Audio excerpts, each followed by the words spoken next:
Hoje no nosso Café com Guerra vamos falar de um dos temas que afetam o dia a dia de muitas pessoas. Vamos falar sobre a saúde da mente. Vamos falar sobre a mente e nada melhor do que com a doutora Amanda Novaes, psicóloga, coordenadora do curso de psicologia de uma universidade. Seja bem-vindo, doutora. Obrigada, Antônio. É muito prazer estar aqui, compartilhando esse momento e também de experiências vividas quando a gente fala de saúde mental, que é muito importante. Quando a gente escuta Novaes, já dá logo aquele medo, meu Deus, daquelas confusões, de família. E olha que eu nem falei isso pra ela aqui nos bastidores, mas já estava na minha mente. Você é de onde? Explica pra gente. Nasci em Serra Talhada, mas a família vem ali de Nazaré do Pico, Floresta, Pernambuco também. E a psicologia sempre esteve presente na sua vida? Como foi que chegou assim, não, eu quero ser psicólogo? Sempre foi aquela pessoa que as pessoas... Você sempre foi aquela pessoa que os amigos iam conversar, que sempre teve uma escuta mais aguçada? Pois é. E surgiu desde o terceiro ano, ali do ensino médio, que eu estudei em escola integral, no CEPAC, de antigamente. E era muito fortemente trabalhado sobre isso, a carreira profissional, as escolhas que a gente ia fazer, onde eu realmente me encontrei na psicologia. E sempre fui muito de me comunicar com o grupo, de observar muitas pessoas, então a gente hoje vê que esse manejo, que é construído durante a trajetória de vida, também facilita para as profissões que a gente escolhe. Entendi. Foi estudar no Recife, estudou por aqui? Aqui em Serra Talhada. Que a primeira turma de Serra Talhada. Ah, que coisa boa. Há 11 anos atrás. Excelente, excelente. Doutor, e das linhas de atuação? A psicologia tem várias linhas de atuação. A senhora se identifica por alguma? Como é assim a sua conduta? Eu sei que a senhora é muito voltada para a docência, mas também tem tempo para a parte clínica? Ou é aquela pesquisadora nata mesmo, que está lá só presa dentro da universidade? Como eu já fui alguns anos atrás, e aí consegui me separar um pouquinho para hoje a gente estar na advocacia e no podcast também, Isso. Eu costumo me dividir em várias fases, Tanto que os alunos dizem assim, Amanda, eu não sei como é que a senhora consegue se dividir tanto. Eu imagino. Mas a docência, sou psicóloga clínica também, há 11 anos. Hoje tenho minha própria clínica. Ali na Rua dos Correios, né? Isso. Mostra, fala pra gente onde é o endereço. É o Espaço Acolher, na Rua dos Correios, fica ao lado de Vitor Hugo Advogado, que é um ponto de referência também, e doutora Marília, que é a geriatra. Doutora Marília, então, é ótima. Todos pertinhos ali. E é uma clínica que a senhora tem vários profissionais, Isso, desde psiquiatra, fono, psicóloga, neuropsicóloga, nutricionista. Então é uma equipe multidisciplinar para estar dando essa assistência à população. Muito bom. Tem Instagram? Fala pra gente, para quem tá aqui nos seguindo, para já vai lá começar a seguir a doutora, Tem sim, é Espaço Acolher _ST. Doutora, é verdade que realmente tem aumentado bastante o número de pessoas doentes da mente, e a gente pode dizer que a área da psicologia e a psiquiatria talvez sejam áreas promissoras para nossos futuros alunos, para os nossos alunos e futuros alunos que venham a entrar no mercado de trabalho? Sim, ela tem grande propulsão justamente por essa conscientização, que hoje a forma de prevenir é justamente isso, essa conscientização que a população ela vem criando, que veio a partir de 2020, que foi com o período da pandemia, que a gente sofre até hoje. Ô, pandemia danada, que até hoje a gente sofre, Isso. E será que a gente consegue enxergar uma luz no fim do túnel para uma saída? Buscando ajuda, que ainda é um viés de muita preocupação, porque muitas pessoas ainda trazem essa bagagem do preconceito. É verdade. Vem crescendo, mas muitos hoje ainda buscam pelo adoecimento e não pela prevenção. E onde a pessoa pode, doutora, identificar até que ponto é aquela tristeza do dia, aquela indisposição para realmente ser algo que precisa de um tratamento, de um olhar clínico? O estado de permanência, Antes a depressão ela era muito diagnosticada com um certo período de tempo, ali 3 meses, E hoje ela com 15 dias já serve como um sinal de alerta. Ou seja, se você está 15 dias com essa tristeza, sem uma causa específica, mesmo estando com todo um contexto familiar legal, isso, alerta para buscar um profissional. Exato. Principalmente com questões básicas, que é onde a gente orienta. Você vê que sua funcionalidade natural, ela não está sendo efetiva como antes. Tipo, o sono, ele é em excesso ou em falta, porque o excesso também, né? Aquela ideia do equilíbrio. A questão da alimentação, o interesse pelo trabalho, o interesse por socializar, que hoje um dos fatores também do adoecimento é esse isolamento, que a pandemia veio potencializando mais ainda, que as pessoas hoje, elas se isolam bem mais. Também. Entendi. E falando da depressão, que é a doença que mais incapacita do mundo, não é, doutora? Além disso, existem outras formas de se encontrar um diagnóstico, da gente tentar identificar gatilhos que possam desenvolver essa depressão? Acho que uma pergunta que as pessoas podem estar pensando também está relacionada ao aspecto genético. Minha mãe é depressiva, meu avô, será que eu também vou ser? O ambiente social ajuda? Tem como influência, mas não é um definidor, né? Quando a gente fala de transtorno mental, a gente tem como linha principal os fatores genéticos, ambientais, né? Que ali é onde adentra muito trabalho, a família, grupos específicos, né? E principalmente também o contexto sociocultural. A cultura por si só também tem como influência para esse processo do adoecimento. Mesmo o Brasil sendo conhecido como o país do samba, do futebol, que nós somos alegres, que nós somos calorosos, mesmo assim a gente está passando por isso. Isso. Até porque ser depressivo também, né, estar depressivo na realidade, nesse momento, como processo de adoecimento, traz características também de euforia, de você estar rindo, socializando, mas quando chega em casa, aquela realidade acontece. Caramba, olha aí, gente. Olha aí. Então é possível a gente imaginar que aquelas pessoas que são muito sorridentes, que são muito alegres, podem ser pessoas depressivas também? Exatamente. E aí? Sofre bastante, porque tem que mascarar, né, todos aqueles sintomas, tudo que sente. É difícil, viu, gente? É difícil. Doutor, e tratamento? Como é que a gente estamos falando da doença e o tratamento? Qual seria uma melhor abordagem de tratamento para uma depressão dessa que a gente está conversando? A porta inicial, Antônio, que a gente busca é a orientação, tanto que pode vir através de uma pessoa ir diretamente para o psiquiatra, porque isso acontece, né, e aí o médico faz a avaliação, vê se realmente precisa da inclusão de uma medicação ou não, porque muitas vezes as pessoas acham que o psiquiatra vai ser usar medicação, e não é. Né? Então, como também pode ir para o psicólogo primeiro e ele vê a necessidade de um uso medicamentoso e fazer o encaminhamento. Para o psiquiatra. Então é um trabalho conjunto. Assim como também acontece com o neurologista, né? Principalmente no caso de muitas crianças, muitos idosos, que já têm alguns aspectos aí genéticos que vão influenciando nesse decorrer, como também a questão do Alzheimer, né, que vem com fatores ambientais, não é só genético, como também eu já disse anteriormente, né, que são um dos fatores, e crianças como autismo, TDAH, então é um leque muito amplo. A gente precisa realmente estar entrelaçado ali, assim como também com a equipe multidisciplinar, né, em algumas crianças que vem a terapia ocupacional, vem a fonoaudiologia, a psicologia, a psicopedagogia também. Entendi.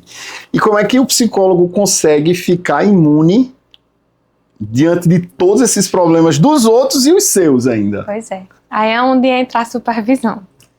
E, principalmente, o acompanhamento psicológico também. Né? A supervisão, o profissional aí, como é a supervisão? Na supervisão, o profissional ele vai ajudar a desenvolver o caso. Porque é igual praticamente quando a gente está fazendo ali o TCC da escola, né, da faculdade. Então, chega um momento que a gente bloqueia.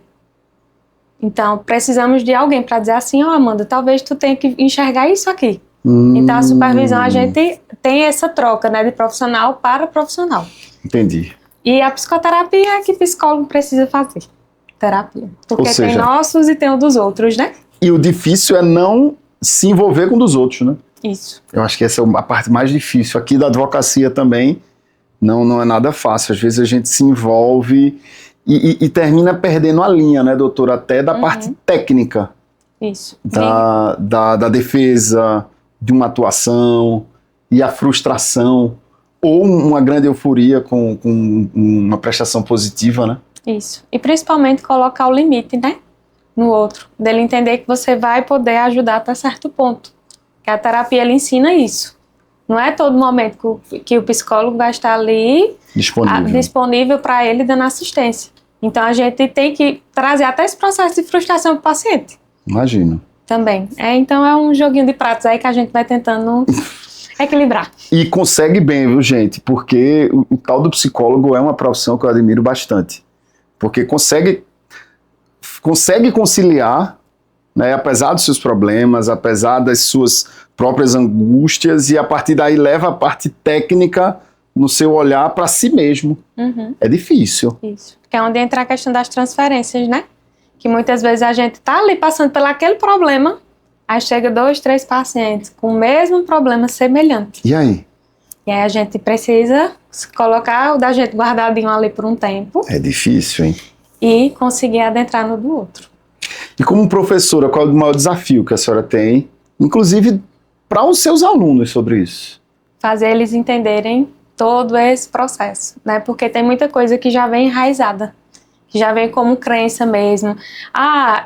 Os pais, quando... Eu nasci assim, eu morri assim, exatamente. Gabriela, né? E muitas vezes querer resolver dessa forma, e eles entenderem que tem técnicas específicas para isso. Que, porque o pai quer que o aluno, o filho, no caso, escolha uma graduação em medicina, um exemplo. A gente vai trabalhar só a autonomia dessa pessoa para lhe dizer à família que não queira que ele faça medicina. Mas tem todo um contexto aí de trás desse ciclo familiar, tem que ser todo entendido. Então as técnicas da psicologia é justamente para isso, para diminuir esse confronto. A senhora é mais da linha de Freud ou da linha de... como é o nome do outro? TCC. Terapia Cognitivo Comportamental, né? Isso. Que a senhora é TCC. TCC, que hoje vem grande e alta, né? Pelos retornos que a gente vem conseguindo direcionar com a abordagem. Eu tenho os livros de TCC ali, viu? Cadê? Tá em algum lugar ali, já eu lhe mostro. Uhum. É um dos mais procurados hoje. Na época, quando eu passei um período fazendo a terapia, foi muito bom.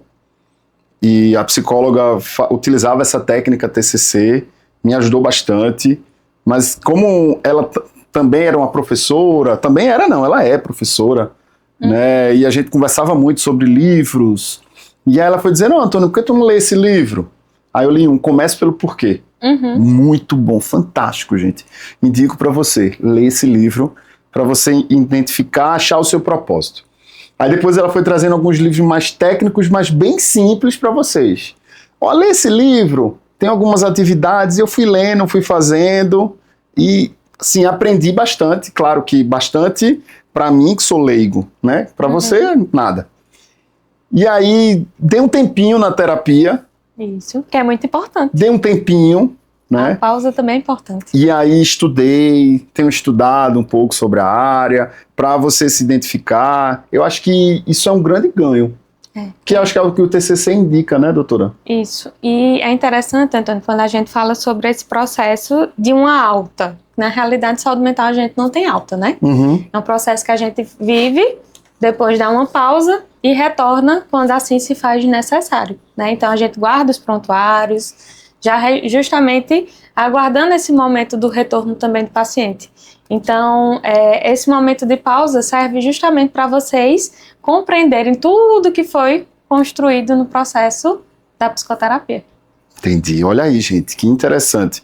Doutora, e como é que a gente consegue compreender, né, na sua atuação prática, por exemplo, para um paciente que está com depressão, quanto tempo ele teria, como mensurar, quanto tempo ele teria aí de afastamento? Né, a gente já viu como tentar identificar aquela pessoa que mascara bastante um processo depressivo e qual seria a diferença entre uma tristeza cotidiana e um processo de depressão.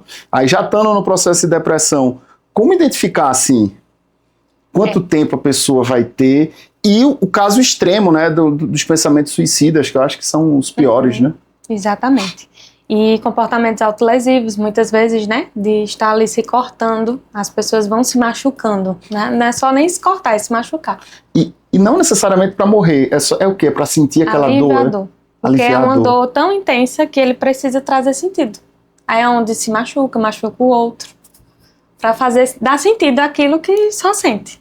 né? Entendi. E aí, a depressão, como eu disse anteriormente, por esse viés dos 15 dias a gente começa a ter como sinal de alerta, existe um diagnóstico de depressão inicial, que é justamente esse ponto de partida que a gente começa a perceber que aquela pessoa ela já tem traços que estão funcionando de forma não natural do nosso próprio organismo, né? Que aí vem um sono, vem a alimentação, vem o prazer. Então, automaticamente a gente vai sinalizando os excessos, pontos, doutora? Tanto os excessos como faltas. Ou seja, excesso de sono, de prazer, a falta também. Também, isso. Que aí na psicologia a gente busca o equilíbrio. O indivíduo ele precisa sempre estar tentando equilibrar. Eu aprendi isso com ela, com essa psicóloga, que você só sente de fato alegria plena quando passa por um período de tristeza. Né? E a psicologia traz isso, que nem sempre você está bem e é necessário estar ruim para saber como é bom estar lá em cima, né? Exatamente. Eu acho arretada a área de vocês, doutor. Eu acho arretada. Não quero fazer o curso, não quero trabalhar na área, mas me admira muito esses estudos porque a gente consegue ajudar muitas pessoas. Isso. Né? E eu, como advogado, a gente consegue ajudar as pessoas com conhecimentos simples. Doutora, e a ansiedade generalizada, a TAG, a famosa TAG? É uma junção de vários sintomas. Como diferenciar a depressão da TAG? Isso. Primeiro a gente compreende a ansiedade como um todo, né? Aquele sintoma mais de uma preocupação com o futuro, uma tensão, meus pensamentos não param. Só que a ansiedade generalizada ela vai por várias vertentes, né? Entra um pouquinho ali na fobia social, entra um pouco no pânico, também na ansiedade comum, que são aqueles sintomas que muitas vezes parecem mais padrão, que a pessoa vai vendo ali como algo natural, né? Que não é natural. Exemplo. Em si. Vamos pensar que eu sempre tenho uma preocupação com o período de prova, né? Sempre eu tenho aquele período de pânico na prova. Sim. Então, é um período específico que eu sinto aquele sintoma, que é quando eu vou fazer uma avaliação. Só que a ansiedade generalizada, ela vai flutuar em vários sentidos. A pessoa pode ter algumas percepções no sentido de um toque, criar um ritual, igual aquela ideia de pensamentos. Muitas vezes eu fico ali com pensamentos autodestrutíveis o tempo todo, que eu não vou conseguir, que essa prova não vai dar certo, que para mim conseguir fazer a prova eu tenho que levar todos os meus materiais corretamente, né? Tem o aspecto da fobia, de ter essa necessidade de tentar fazer essa prova de uma forma mais isolada. Eu espero todo mundo sair da sala, aí eu vou e consigo fazer minha prova. Caramba. Então tem um sofrimento, né? Entre outros pontos que vão se aprofundando. Porque é como se eu pegasse todas essas sub-áreas, vamos dizer assim, da ansiedade e juntasse em um viés só. Que é o TAG. Que é o TAG ou a TAG? TAG, que é generalizada. Transtorno, né? Isso. E aqui no transtorno de ansiedade generalizada ainda entra um pouquinho do TDAH? Seria um pouco à parte, já é realmente outro transtorno, mas que pode sim estar associado como uma patologia secundária.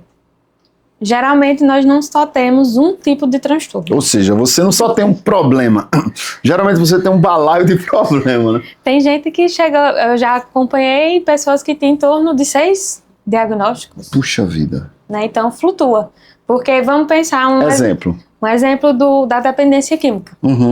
A pessoa faz uso de drogas, só que automaticamente o que predomina, o que é primário dele, é um estado mais depressivo. Aquela separação... A droga é a fuga. Isso, vamos dizer que aquela separação fez com que ele começasse a fazer o uso do álcool. Então, automaticamente, a gente não vai só trabalhar o uso do álcool, a gente precisa trabalhar o que faz com que ele faça o uso da bebida. Entendi. Então, vamos lá. Temos o quadro, né, de uso de psicotrópicos e temos também a depressão. Caramba, gente. Como é a vida do psicólogo? Em todo momento tá analisando as pessoas, não? A gente tenta desligar. Mas consegue? É um pouco difícil, né? Porque muitas coisas a gente vai observando e vai guardando.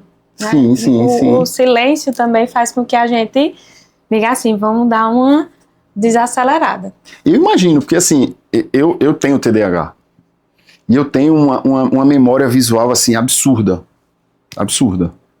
né? E mesmo sem querer, por exemplo, eu passo o olho na sala de aula, eu disse, cadê fulano que senta aqui, que sempre senta nesse mesmo lugar? Ou eu olho para uma pessoa, fulano cortou o cabelo. É só que eu já sou macaco velho, aí eu não vou comentar, né? Fulano, tu cortou o cabelo?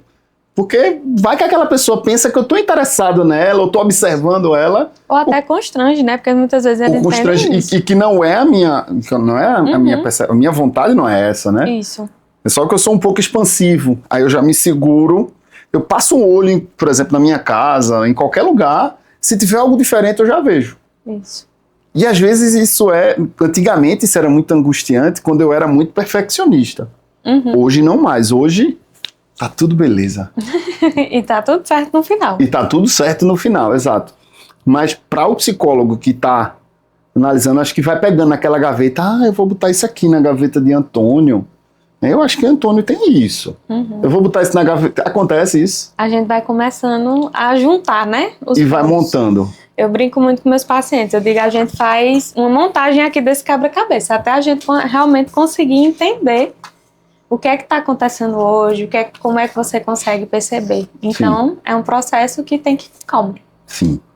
E tem outra brincadeira que eu faço com o psicólogo, que é o seguinte, né? Sempre que você vai conversar com o psicólogo, você pergunta algo, o psicólogo, e você, o que é que acha disso?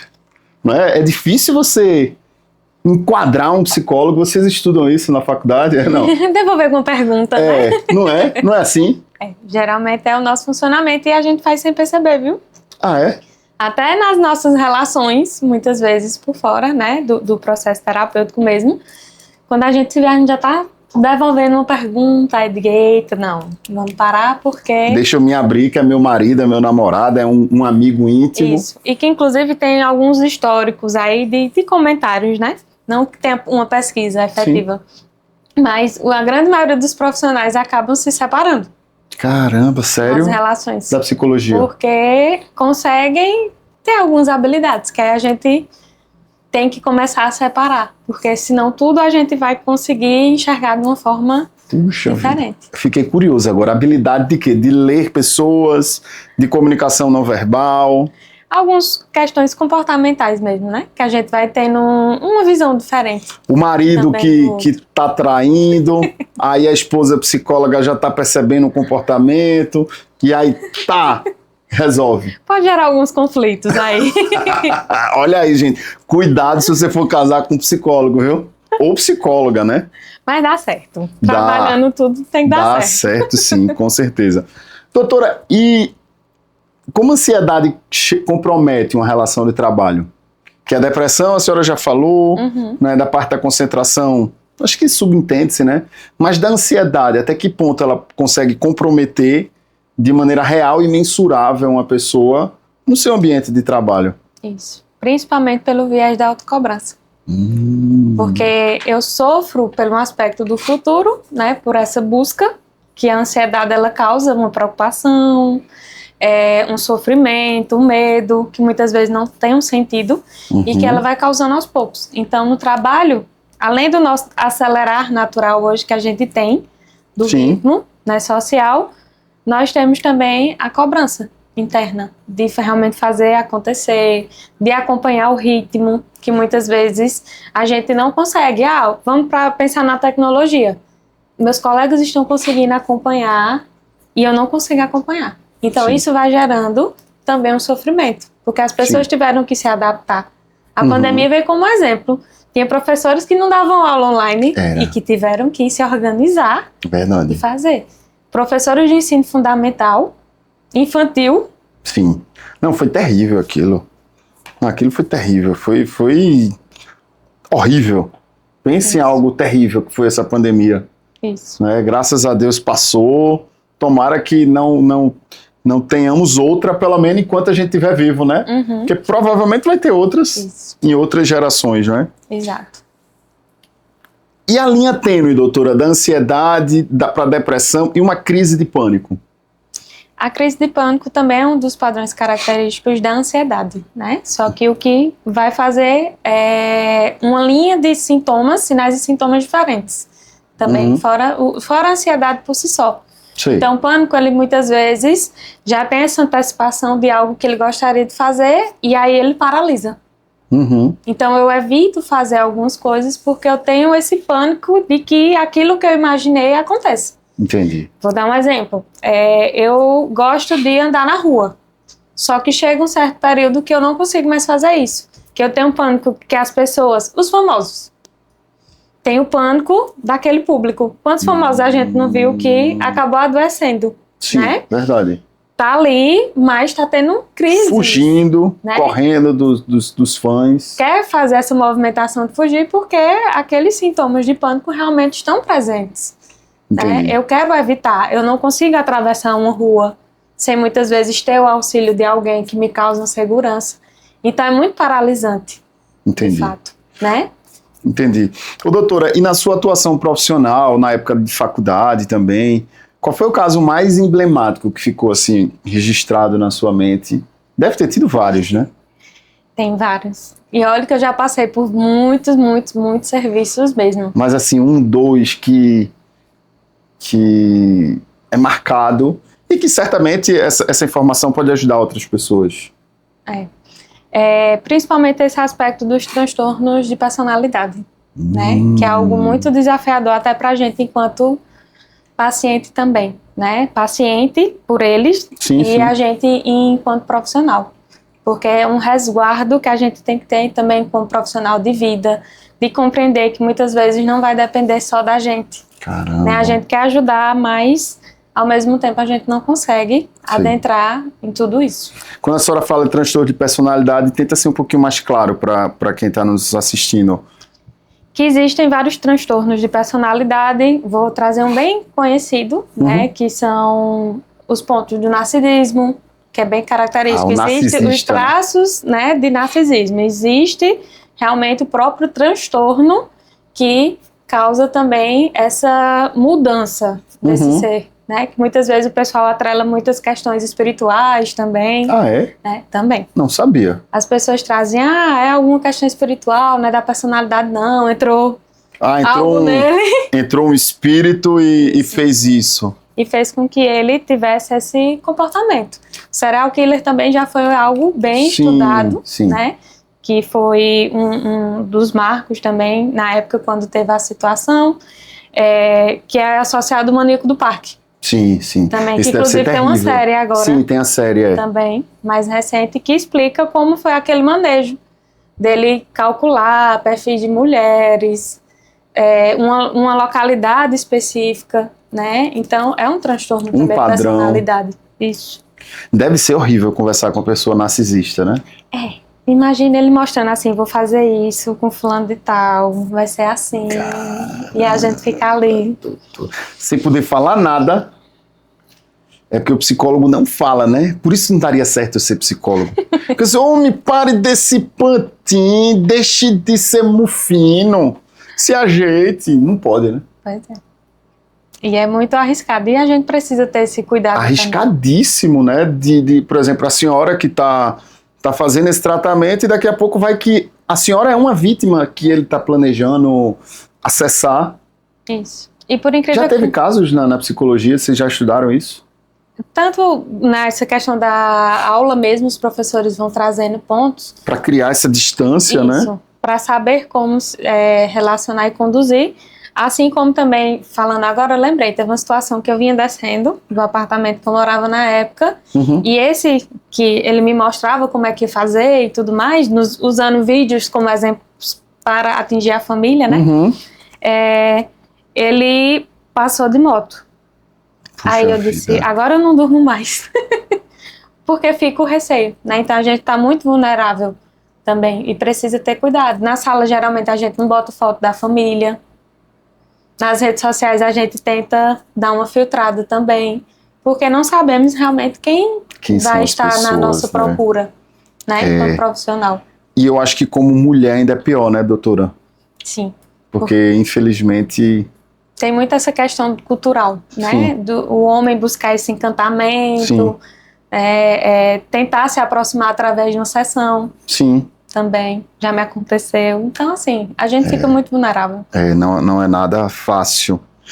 Doutora, e como é que um psicólogo observa e consegue registrar, assim, por exemplo, quais informações são úteis para colocar num processo previdenciário de uma depressão, de uma TAG, de uma crise de pânico, de uma ansiedade generalizada? Quais informações assim seriam indispensáveis para caracterização mesmo desse transtorno? Claro que um trabalho coletivo, né, da senhora, com um psiquiatra e com outras equipes, né? E é interessante, Antônio, a gente falar sobre isso, porque muitas vezes as pessoas procuram achando que é só um atendimento. Verdade. Que não é. Porque em um atendimento não consegue identificar esses perfis, não é, doutora? Exatamente. Então é um processo que, no mínimo, o que o conselho orienta é que seja de intervenções de 5 sessões. No mínimo, se realmente o profissional ele perceber que tem todos os aparatos necessários e conseguiu conduzir realmente todas as ferramentas para colocar naquele laudo também. Sim. Então, não tem como a gente pular etapas, né? E existem algumas escalas, doutora, para identificar isso? Escalas, tem questionários, temos os testes, que é realmente uma ferramenta específica também da psicologia, para que a gente esteja analisando esse indivíduo. Né, grau de ansiedade, temos teste vocacional, tem de personalidade, tem de inteligência, raciocínio lógico. Então, existem vários testes que são ferramentas que se renovam, né, não é só um papelzinho que muitas vezes as pessoas veem assim e simplesmente dá um resultado. Não, a gente pega o resultado do teste também que é realizado junto com toda a bagagem avaliativa que foi realizado. Sim. Aquele sujeito. E esses testes são importantes, inclusive para contratação, né? Isso. Por exemplo, uma empresa que está precisando de vendedor, né? Tem determinados perfis que são melhores para vendedores, né, do que para líderes de setor. Eu tenho estudado um pouquinho, mas é muito pouquinho sobre isso. Né? Tem aquela escala, acho que é a escala DISC, né? Isso. Que vai ver... Explica aí um pouquinho também. Tem a questão de atenção, alguns dos testes, né? Atenção, inteligência, raciocínio lógico, dependendo do viés do próprio paciente, mas levando para a empresa, né, do futuro colaborador, a gente vê se tem na entrevista alguma questão de ansiedade, depressão, que a gente precise complementar. Existem os testes que são básicos, que são padrões, que seria mais ou menos o que acontece na questão do Detran, né? Que a gente já tem testes específicos que todo mundo utiliza, mas a gente vai fazendo essa adaptação também conforme a necessidade.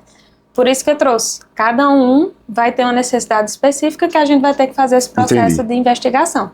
Assim como no caso de empresas, analisar o perfil.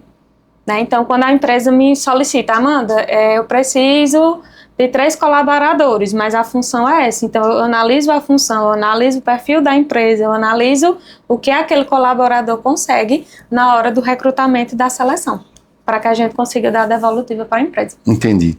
Já teve algum caso inusitado de um paciente que chega, doutor, eu queria ser mais feliz, eu queria ser mais isso ou aquilo? Tem alguns que chegam, né, com alguns pensamentos como se fosse tomar aquele comprimidinho da felicidade e de repente tudo mudar. Que é onde a gente bate muito de frente, Antônio, em relação a justamente fazer uma consulta e nunca mais voltar. Tem também, bastante, né? Muito. Acha que em uma sessão tudo se resolve. E a senhora acha que é vergonha de se abrir? É medo? Porque às vezes a pessoa tem medo de se abrir tanto para um profissional. Claro que um profissional tem todo um conselho que vai resguardar, mas a senhora acha que seria medo? Seria o quê? Ou a pessoa acha que já é autossuficiente e agora é o psicólogo do Google? Isso, tem tudo isso. Até porque tem alguns que fazem pelo ChatGPT, né? É verdade, tem terapia do ChatGPT. E aí, o que é que a senhora acha? Tem, e eles chegam muitas vezes, Amanda, eu fui lá e pesquisei, montei aqui uma ideia, eu disse, tá. Aí, olha, eu tenho isso e aquilo, eu só queria que a senhora assinasse aqui meu laudo.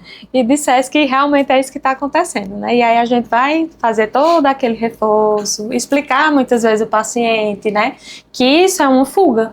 Muitas vezes é uma fuga, de querer uma resposta ali imediata, Porque se a gente pegar todo o embasamento que a gente tem, né, do DSM-5, do CID-11 hoje, vão ter lá sinais e sintomas. Então, automaticamente, a gente vai ver várias coisas que enquadram para mim, que enquadram para você.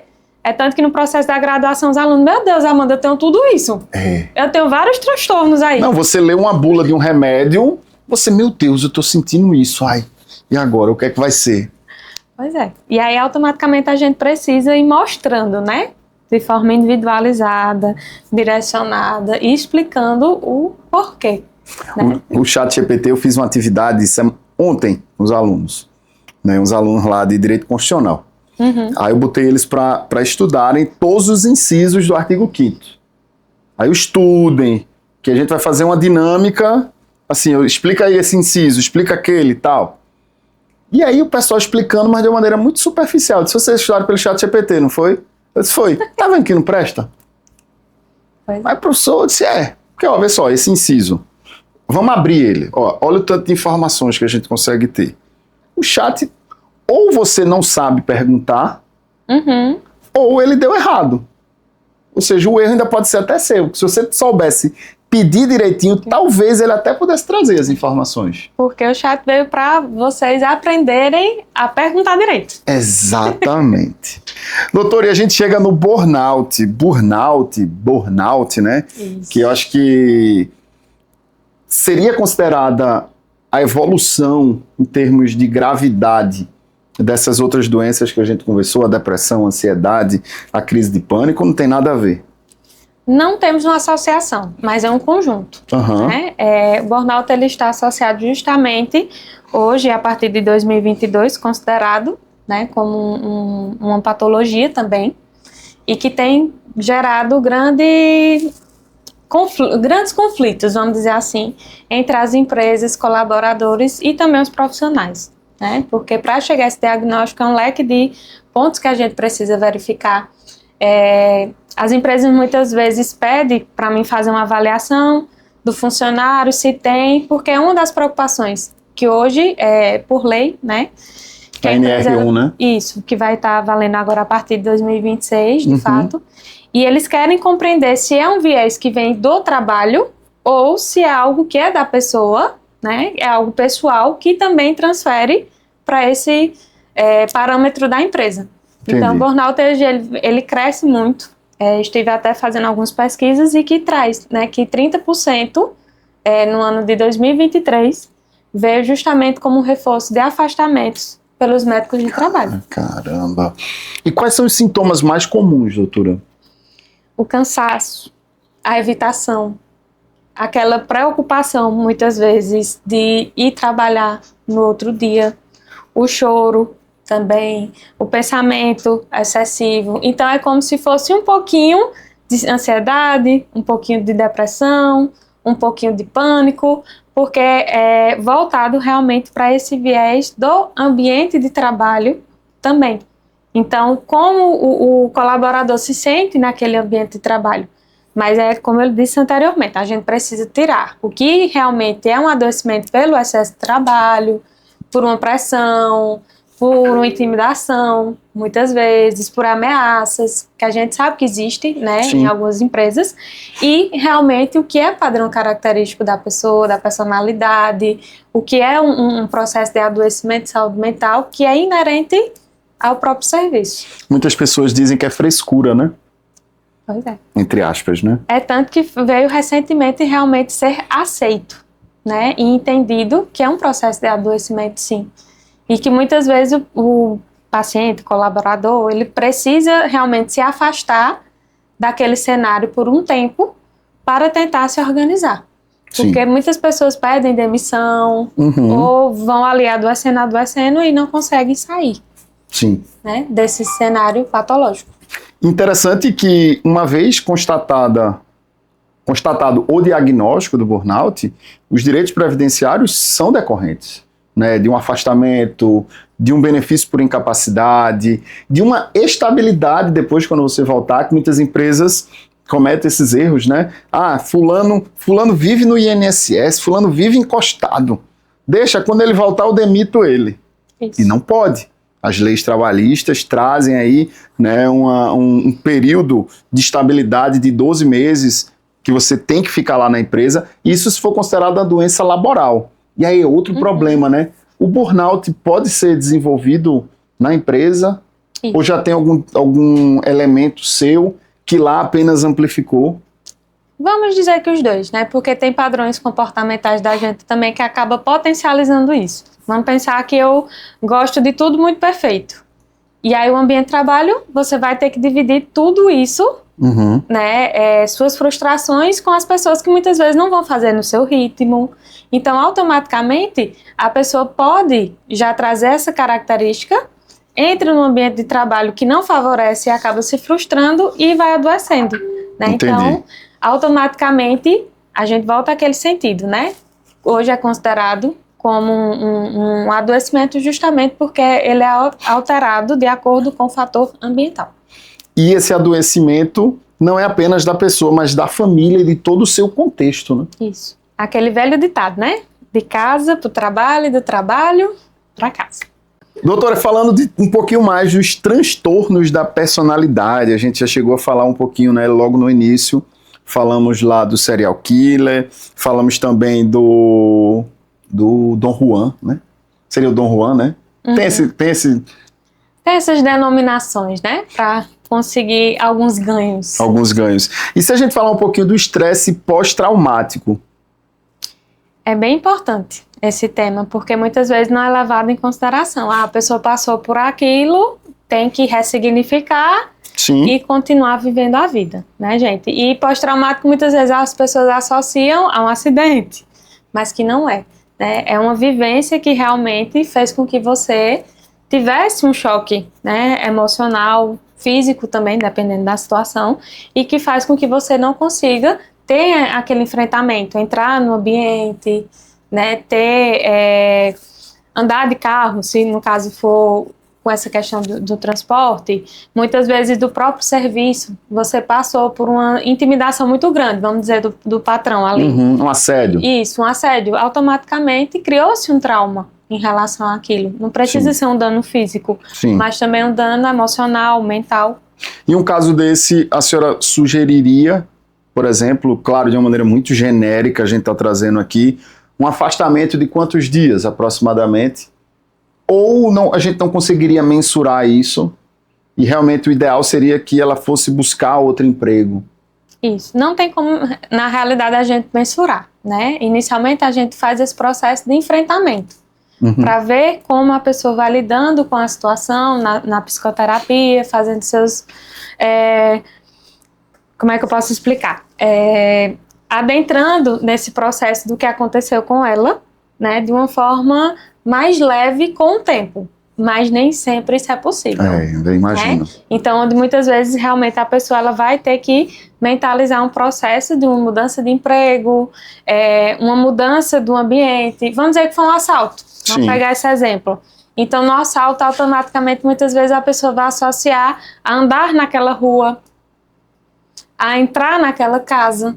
Então, muitas vezes, você mudar de ambiente vai favorecer. Então, isso tudo vai sendo construído. Porque muitos conseguem o enfrentamento e outros conseguem a evitação. Entendi. E a evitação também faz parte. Olha aí, gente. Doença mental não é frescura. Ela não aparece em exame e muitas vezes as pessoas escondem até dos próprios familiares, né? Isso. Que é muito presente, né? Para não transparecer a fraqueza. E eu acho que o homem mais ainda, né, doutora? Porque o homem ainda tem esse machismo. Eu não posso ser fraco, eu preciso segurar a onda. Isso. É tanto que a busca hoje ainda, pelo contexto de melhora enquanto saúde mental, é mais da mulher. Entendi. Até porque a mulher ela consegue ir realmente buscar ajuda, consegue ter essa abertura.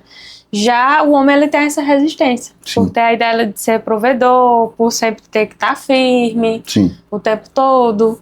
Então tem coisas que são básicas. Tem pacientes, homens que eu atendo, eu digo, qual foi a última vez que tu fez exames básicos de saúde, né? De sangue. Não, tem uns 4 anos, Amanda. Caramba. Aí gordo, bebe todo final de semana, fuma. Uma bomba relógio. Já vai sentindo várias coisas, né? E não consegue realmente perceber essa necessidade. Você não precisa sofrer sozinho. A gente fala muito isso, doutora. Você não precisa sofrer sozinho. Você pode buscar profissionais da saúde, como a doutora Amanda, para que possa ter esse conforto emocional. E pode também buscar profissionais da advocacia, para que venham a te orientar em um benefício previdenciário, para que a partir daí você possa ter essa tranquilidade financeira durante esse tratamento. Isso. Doutora, se alguém quiser te contratar, onde é que ele acha? Fala de novo. Estou lá no Espaço Acolher, certo? Na Rua dos Correios, vizinho a Vitor Advogado, Marília, geriatra também, e perto do CPA, né, da polícia, que é bem conhecido ali. E atendo todos os dias da semana, em horário comercial, porque depois eu vou para a universidade. Isso, dar aula e administrar. Atende online também? Atendo online e também atendo presencialmente. Pelo seu Instagram, pelo Instagram da clínica? Isso, a gente encontra. O meu é Amanda Novaes Psique e o da clínica é Espaco Acolher, _ST. Muito bem, doutora. Como é que a senhora olha para trás assim, disse, cara, um dia eu era aluna, hoje eu sou profissional, coordenadora do curso de psicologia. Pois é, 11 anos se passaram quando eu vejo os alunos, né, formados já. Hoje eu estou há 9 anos de docência. Cara, é uma vida, viu? E praticamente a gente vai se voltando no tempo e ao mesmo tempo sendo grato. Sim. Porque vai transformando. Hoje lá na clínica, por ser multidisciplinar, eu tenho ex-alunos junto comigo. Que legal. Que atendem, né, fazem parte da minha equipe também. E que estão fazendo trabalhos brilhantes aí em Serra. Então, para mim, é o retorno que a gente tem. Muito bom. Projetos para o futuro, doutora, que possa divulgar aqui. A senhora já tem a clínica, já é coordenadora, mas deve ter projetos ainda, né? Temos alguns projetos que quero colocar aí em Serra Talhada, como renovação na área de psicologia. Então, muito vai bom. ter novidade aí nesse mercado. Excelente, vamos ficar atentos, né? Doutora, a senhora quer falar mais alguma coisa? Acho que a gente já conseguiu esgotar tudo que tínhamos. Isso.